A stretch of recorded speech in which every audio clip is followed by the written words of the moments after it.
का दो, दो दूनी चार, दो तिया छह, दो चौके आठ, दो पचे 10 और दो छक 12। नमस्कार, मैं यश झा आप सभी का स्वागत करता हूं MGI एजुकेशन यूट्यूब चैनल पर। आज मैं आप सभी को एक आम सा टॉपिक के बारे में डिस्कस करने वाला हूं। अब वो आम टॉपिक क्या होने वाला है? मैथ्स डर। मैथ्स डर का मतलब कि बच्चे मैथ्स से क्यों डरते हैं। बच्चे मैथ्स से बहुत कारणों से डरते हैं, लेकिन आज मैं सिर्फ 5 कारण के बारे में डिस्कस करने वाला हूं। और ये वीडियो उन लोगों के लिए है जो अभी पढ़ाई कर रहे हैं या फिर पढ़ाई कंप्लीट करके अपने जॉब पे या फिर कहीं पे भी है, क्योंकि उन लोगों के साथ भी कहीं ना कहीं कभी ना कभी मैथ से सामना हुआ है। तो चलिए आज हम लोग स्टार्ट करते हैं बिना किसी लेट के। गणित एक डर का एक आम समस्या बन चुका है। आज के समय में जो गणित है डर का समस्या बना हुआ है। अब उसके 5 कारण कौन कौन से हैं हम लोग इस टॉपिक पे इस वीडियो पे समझने का प्रयास करेंगे। रीजन 1 क्या है? कॉन्सेप्ट समझ में ना आना। अब कॉन्सेप्ट समझ में नहीं आने का क्या मतलब है भाई? इसका आखिर मीनिंग क्या है कि कॉन्सेप्ट समझ में नहीं आ रहा है तो मैथ से डर क्यों लग रहा है? देखिए सिंपल क्या है, गणित एक ऐसा विषय है जिसमें एक टॉपिक अगले टॉपिक की नींव होता है। अगर बेसिक समझ में नहीं आता तो आगे बढ़ना मुश्किल हो जाता है। अब भाई एक टॉपिक दूसरे टॉपिक से कैसे मिक्स है, कनेक्ट कैसे है, इसको समझते हैं हम लोग ना। चलिए हम स्टार्टिंग में 2 का टेबल पढ़े थे, है ना। अब वो 2 के टेबल से हम लोग ये कॉन्सेप्ट को समझते हैं। देखिएगा क्या होगा, ध्यान से सब कोई देखिएगा। 2 1 जा 2, 2 2 जा 4, 2 3 जा 6। ठीक है, आप लोगों को यहां पे 2 का टेबल दिखाई दे रहा होगा। अब ये एक दूसरे से कनेक्ट कैसे है इसको ध्यान से देखिएगा। 2 1 जा 2, 2 2 जा 4, 2 3 जा 6। अगर हम 4 में 2 को माइनस करते हैं तो हम लोगों के पास क्या बचेगा? हम लोगों के पास बचेगा 2। अगर हम लोग 6 में 4 को माइनस करेंगे तो क्या बचेगा? यहां पे भी बचेगा 2। मतलब क्या हुआ कि गणित एक ऐसा सब्जेक्ट है या फिर एक ऐसा टॉपिक है जो एक दूसरे से कनेक्ट रहता है। अगर आपका टॉपिक, आपका कॉन्सेप्ट ही क्लियर नहीं रहेगा, आपसे मैथ का क्वेश्चन सॉल्व कहां से होगा? होगा क्या? नहीं होगा ना। बेसिक से बेसिक चीजों को समझाया जाता है। आज के समय में बहुत से बच्चों लोगों को क्या होता है कि उनका कॉन्सेप्ट ही क्लियर नहीं है, तो भाई आगे जाके वो मैथ्स का जोड़ घटाव गुना भागा को कैसे क्लियर करेगा? बहुत से लोगों को गिनती नहीं आती है, काउंटिंग नहीं आती है, टेबल नहीं आती है, तो लोग क्लियर कैसे करेंगे? सबसे पहला टॉपिक हम लोगों को मैथ से डर लगने का कारण पहला यही है कि कॉन्सेप्ट समझ में नहीं आना, जो कि बहुत से मास्टर लोग करवाते भी नहीं है। नेक्स्ट टॉपिक हम लोगों का क्या है? रटने की कोशिश करना। बहुत से बच्चों लोगों को देखे होंगे ट्यूशन जब हम पढ़ाते हैं, या बहुत से बच्चे लोगों को हमने भी देखा है, आप लोगों ने भी देखा होगा, 2 का टेबल दे दिया। अब वो क्या करेगा? 2 का 2, 2 2 जा 4, 2 3 जा 6, 2 2 4 रट लिया। भाई ऐसा रटना क्या काम का, जो आपके सब्जेक्ट में, जो आपके एग्जाम में काम ही ना है। भाई ये काम हो रहा है ना, जब हम लोग पीरियड करते थे स्कूल के टाइम पे, आगे वाला 4 बंदा लोग जन गण मन गा रहा है, हम लोग पीछे में खाली होठ लपलपा रहे हैं ऐसे करके। तो भाई ये क्या फायदा? तो सेकंड कारण है रटने का कोशिश करना। गणित रटने का सब्जेक्ट नहीं है, समझने का सब्जेक्ट है। क्या? गणित रटने का सब्जेक्ट नहीं है, समझने का सब्जेक्ट है। और हमारे यहाँ MGI एजुकेशन में मैथ्स 99 में RM श्रीवास्तव सर के द्वारा आप लोगों को रटाया नहीं जाता, बल्कि समझाया जाता है, याद करवाया जाता है।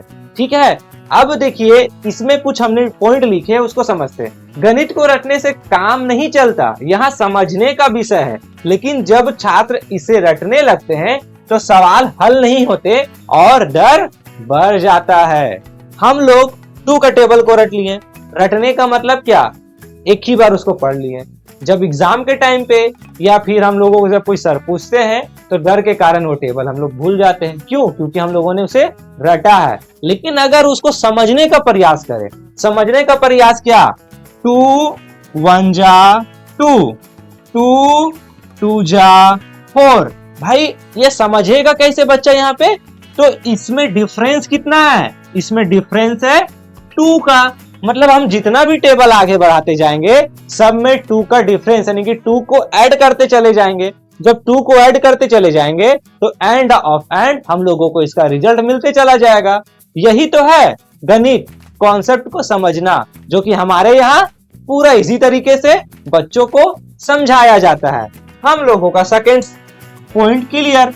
अब हम लोग बात करते हैं थर्ड पॉइंट। थर्ड पॉइंट में क्या है?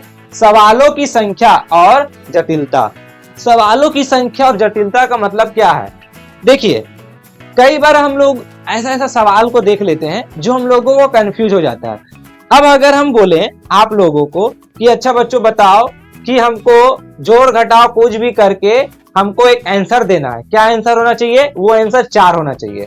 अब बचपन से हम लोग क्या पढ़ते आए हैं? बचपन से पढ़ते आए 2 + 2 = 4। ठीक है, ये है रटने का विधि।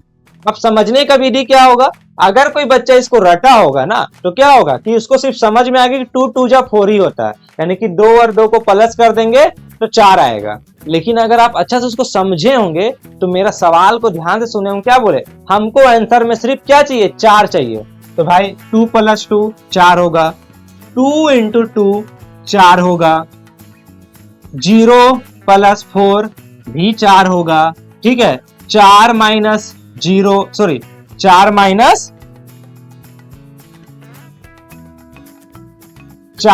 0 भी 4 होगा, 4 × 1 भी 4 होगा। अब एक क्वेश्चन का इतना ज्यादा आंसर कैसे? क्योंकि भाई हमारा कॉन्सेप्ट क्लियर है, हमारा कॉन्सेप्ट क्लियर है, जो कि आज के बच्चों का कॉन्सेप्ट क्लियर होता ही नहीं है और वहीं पे वो जाकर फंस जाते हैं। कहां पे? मैथ्स का डर का सबसे बड़ा कारण कॉन्सेप्ट क्लियर ना होना, जो कि हमारे यहाँ MGI एजुकेशन में आप लोगों को कॉन्सेप्ट के साथ साथ पढ़ाया जाता है। जैसे कि अभी हमने इसको देखा, क्या किया हमने यहाँ पे कि हाँ भाई हमको सिर्फ आंसर में 4 चाहिए था, गुना भागा कुछ भी करके हमारे पास 4 आना चाहिए, जो कि हमने यहाँ पे ले आया, क्योंकि हमारा कॉन्सेप्ट पूरा क्लियर है। थर्ड पॉइंट हम लोगों का क्लियर है। फोर्थ पॉइंट में क्या आता है? बार बार गलतियां करना। बार बार गलतियां करना का मतलब क्या? बचपन में किसके किसके साथ ऐसा हुआ? मेरे साथ कई बार हुआ और मैंने ये चीज किया भी है। अब वो गलतियां क्या है आप लोगों को मैं बताता हूँ। मास्टर हम लोगों को, टीचर हम लोगों को क्वेश्चन दिया, हम लोग उसको सॉल्व कर रहे हैं। एक बार गलती हुआ, दूसरा काटे, फिर सॉल्व कर रहे हैं, फिर गलती हुआ, फिर उसको काट के चौथा सॉल्व किए, फिर गलती हुआ, गुस्सा में पूरा पेन कोशिश करके पेज को फाड़ दिए। तो भाई अब जब हम पन्ना हो पेज को फाड़ दे रहे हैं गुस्सा में आने के कारण, अब वो गुस्सा डर में बदल जा रहा है। क्यों? क्योंकि एक क्वेश्चन मेरे से सॉल्व नहीं हो रहा, बार बार बार बार बार बार वो गलतियां रिपीट होती जा रही है। तो ये गलतियां को कहां सुधारा जाएगा? MGI एजुकेशन पे सुधारा जाएगा। किसके द्वारा सुधारा जाएगा? तो RM सर के द्वारा सुधारा जाएगा। अब बार बार गलतियां, जब छात्र लगातार सवालों को गलत करते हैं तो उनका आत्मविश्वास कम होने लगता है, यह डर का रूप ले लेता है। हम कोई छात्र को क्वेश्चन देते हैं, क्वेश्चन क्या होगा हम लोगों का? सिंपल क्वेश्चन इस तरीके से मान के चलिए 2 4 6 9 × 4 9। ठीक है, कुछ बच्चा इसको सॉल्व करने का कोशिश करेगा, 2 4 6 9 और यहाँ पे 4 9। अब इसको ये मल्टीप्लाई करेगा। कई बार मल्टीप्लाई करने पे गलतियां हो जाती है, मेरे को भी पता है, लेकिन कई बार बच्चे इसी में फंस के रह जाते हैं। 9 9 जा 81, यहाँ पे 1 लिख देगा। मान के चलिए एग्जाम्पल के लिए यहाँ पे कोई भी संख्या लिख दिया, ठीक है, यहाँ पे कोई भी संख्या लिख के इसको सॉल्व किया। अब एंड ऑफ एंड रिजल्ट नहीं आया, बच्चा को समझ नहीं आ रहा आखिर गलती हो कहाँ रहा। फिर से और प्रयास करेगा, प्रैक्टिस करेगा, फिर गलत आएगा और एंड ऑफ एंड उसको समझ में आ जाएगा मैथ्स मेरे बस की बात नहीं है और वो हार मानकर मैथ से डरने लगेगा। तो मैथ से डरना नहीं है, मैथ से प्यार करना है, मैथ्स को समझना है, मैथ्स को सॉल्व करना है। ठीक है। लास्ट हम लोगों का 5, अच्छे शिक्षक या गाइडेंस की कमी। देखिए, अच्छे शिक्षक गाइडेंस का मतलब क्या है, सिंपल समझाते हैं आज आप लोगों को। कई बार देखे होंगे टीचर पढ़ा रहे हैं स्कूल में, क्लासरूम में, ट्यूशन मास्टर भी बैठे हैं ट्यूशन में जहां पढ़ने जाते हैं, बच्चे को वर्क दे दिया गया, बच्चों आप लोगों को इसको सॉल्व करना है। क्या करना है? सॉल्व करना है। ठीक है, वर्क दे दिया। अब भाई मास्टर क्या करेगा? अब मास्टर फोन चलाएगा या फिर कॉपी में कुछ लिखते रहेगा या पढ़ते रहेगा या फिर किसी से फोन पे बात करते रहेगा। अब बात करते रह रहा है, यानी कि जो टीचर है ना, कौन? जो टीचर है वो गाइडेंस अच्छा से नहीं दे रहा। अब बच्चा के मन में जो डर होना चाहिए टीचर के लिए, रिस्पेक्ट होना चाहिए, वो रिस्पेक्ट और वो डर कहाँ है? गायब हो रहा है। क्यों? क्योंकि उनको लग रहा है कि भाई सर जो है वो तो होमवर्क क्लास वर्क दे देते हैं पर चेक ही नहीं करते हैं। तो जब चेक ही नहीं कर तो हम बनाएंगे क्यों? वो चेक ही नहीं करेंगे तो। ये है गलत शिक्षक और गलत गाइडेंस की वजह से बच्चे के अंदर में मैथ्स का डर बढ़ते चला जाना। एक और कारण, कई बार कुछ क्वेश्चन ऐसा आ जाता है जिससे मास्टर से भी सॉल्व नहीं होता है। अब जब मास्टर वो क्वेश्चन को खुद सॉल्व नहीं कर पा रहा है तो बच्चे के मन में ये सवाल तो आएगा ही, भाई जब टीचर जी से ये क्वेश्चन सॉल्व नहीं हो रहा है जो हमको पढ़ाते हैं, मेरे से कहां से होगा? मैं तो नन्हा सा छोटा सा मुन्ना सा बालक हूं। बताओ सही है कि नहीं? इसीलिए हमेशा आपको अपना शिक्षक और गाइडेंस जो है ना, हमेशा राइट पर्सन को बनाना चाहिए, कभी भी रॉन्ग पर्सन को नहीं बनाना चाहिए। हमेशा किसको बनाना चाहिए? राइट पर्सन को बनाना चाहिए, जो आपके भविष्य को उज्जवल कर दे, ना कि अंधकार की तरफ ले जाए। ठीक है। अब इसका समाधान क्या है? समाधान क्या है भाई? आप इतना देर से लेक्चर दे रहे हैं, आप इतना देर से सवाल का जवाब दे रहे हैं, समाधान क्या है? समाधान बताइए। हम लोग यहाँ पे समाधान के लिए आए हैं। तो देखिए समाधान सिंपल है। क्या है?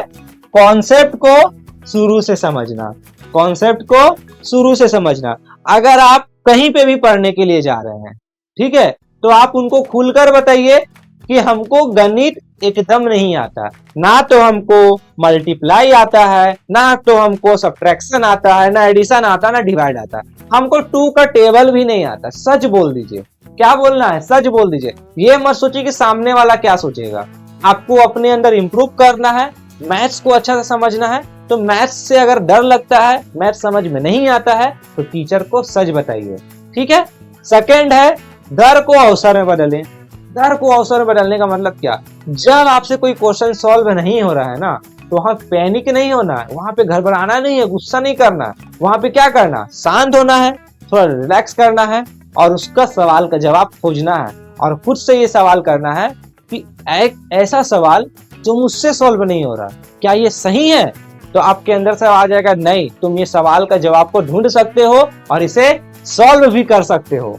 नेक्स्ट, गलतियां करें लेकिन उनसे सीखें।